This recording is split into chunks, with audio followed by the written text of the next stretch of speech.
I was first interested in this show for one reason that I'll get into later, but there are two reasons why I continued to watch. Reason number one is eco-neurosis, and number two, Louis Tan. Oh my.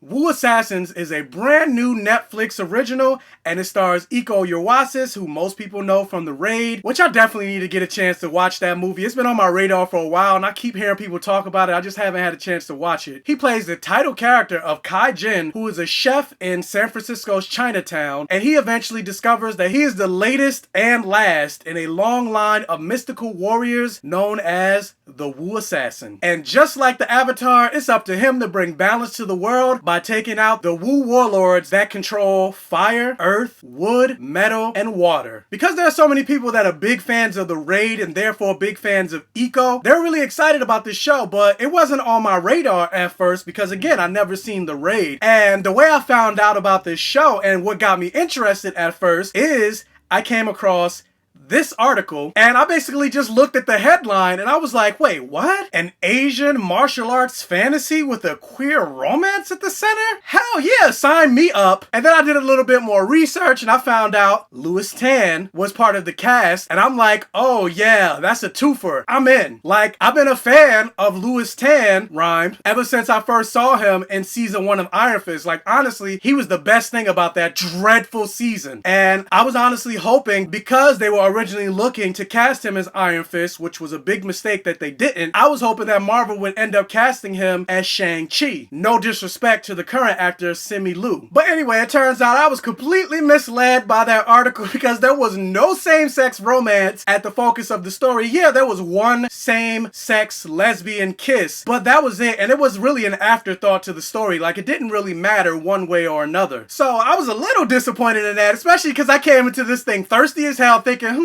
maybe Louis Tan might be playing one of the gay characters in the focus of this same-sex romance. Yeah, wishful thinking, I know. But yeah, so I originally came for the gay, but I definitely stayed for the action. Like, the action in this show is great. And not even just in the fight choreography itself, but in the cinematography and the way the fight scenes are shot. Because a show or a movie can have some of the best intricate fight choreography ever, but it doesn't matter if there's so much shaky cam or the way the camera moves, you can't see or focus on what's going on. You didn't have any of that problem in this show. Like, you could basically see everything that's happening on screen. And goddamn, having not seen The Raid, eco-neurosis, he moves fast as hell. There are times you think they sped the camera up and then you realize it's like, nope, that's actually him. So don't ever get into a fight with this guy. And it wasn't even just his fighting that was good. Like, I dialed in on his characterization and of course his acting. More specifically, a lot of the scenes that he had with Byron Mann, who plays his adopted father and leader of the San Francisco Chinatown's Chinese triad, Uncle Six. Like, their scenes together were very compelling to watch. Now granted, there were a few scenes and a few moments with these two actors and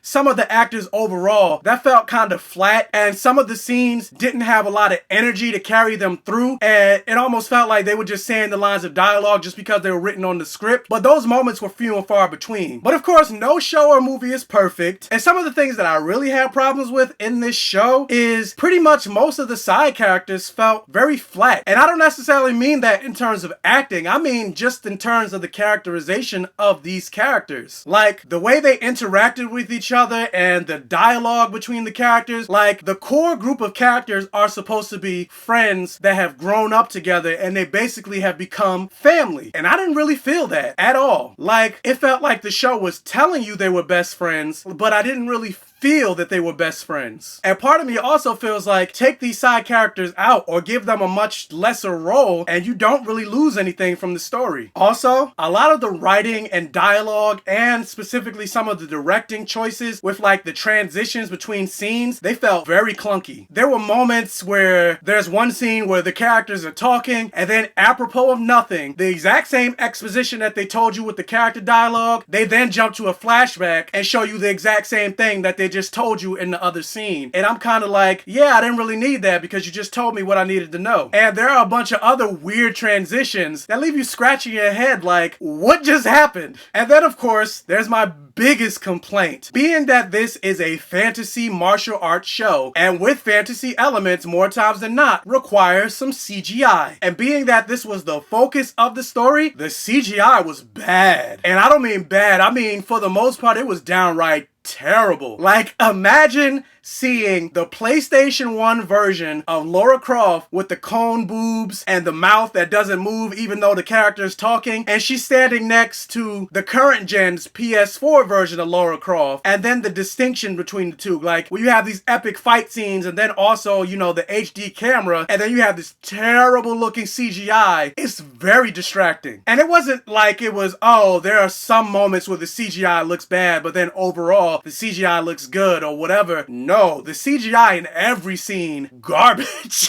There's this one scene when Kai first discovers he's the Wu assassin. And so, you know, in most things, there's a training montage. And there's a moment where he's punching a boulder, and that boulder is completely CGI. And I'm looking at the screen like, is this a joke? Like, are you kidding me right now? What is this? However, with that said, overall, I had a fun time watching this series. I definitely would like to see a season 2. I just hope in season 2, they flesh out the side characters and especially the script and the lore a little bit more, because there were certain elements that they introduced in terms of the lore. By the time the show ended, I was just like, wait, that doesn't make any sense. And one major example of that, and this is a spoiler, if you don't want to know, please mute this video for a couple seconds. I'll wave my hand for you to come back so you can find out my overall rating for the show. But yeah, the overall lore and what you basically discover in the first episode is that the Wu assassin was created to kill the Wu warlords of fire, earth, water, metal, and wood. But by the end of the story, 2 of his best friends get that Wu power. And so I'm sitting there like, so is Kai supposed to kill them or not? Because by the end of the series, they all seem cool with their newfound powers and they don't even address it. And I'm just like, okay, maybe they're gonna save that for season 2, but there should at least be some type of conversation since he is the Wu assassin and now your best friends have the powers of the Wu. But yeah, like I said, maybe they'll address it in season 2. I don't know. But yeah, you can come back now. Spoiler discussion is over. But yeah, overall, I did enjoy Netflix's Wu Assassins. And for those of you that don't know, my rating system will be in the description box below. But I would say that the Wu Assassins not only broke even, but they made some profit. And in layman's terms, that's basically a C+.